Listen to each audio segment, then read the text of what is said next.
নমস্কার তোমাদের সবাইকে। আজ আমি চলে এসেছি একটা মাছের টেরাকোটা জুয়েলারি নিয়ে। এইটা একটা চোকার বানাচ্ছি আমি। তো চোকারটা বানানোর জন্য কাদাটাকে ভালো করে প্রস্তুত করে নিতে হবে। কাদাটার মধ্যে যেন কোনো রকম কাঁকড় বালি কোনো রকম নোংরা কিচ্ছু না থাকে। প্রথমে আমি কাদাটাকে জলে ভিজিয়ে রেখে তারপরে ভালো করে ছাঁকনির সাহায্যে ছেঁকে নিয়েছি। কয়েকদিন যাওয়ার পর জলটা উপরে উপরে ভেসে উঠবে, সেই জলটাকে ফেলে দিতে হবে। আর তারপর কাদাটাকে রোদে শুকিয়ে নিতে হবে এবং তারপর একটি পারফেক্ট মাটি তৈরি হয়ে যাবে।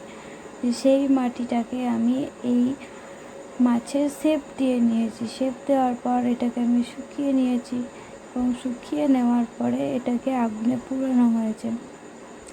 আর পোড়ানোর পরে এরকমভাবে রং করতে হবে। এটা আমি ফেব্রিক কালার করেছি। আমার চোকার পরতে খুব ভালো লাগে, আর আমাদের বাঙালিদের তো মাছ খুব পছন্দের একটা জিনিস। আর সেইটা যদি চোকার করে পরা যায় তাহলে তো সেটা আরোই সুন্দর হয়ে যায়।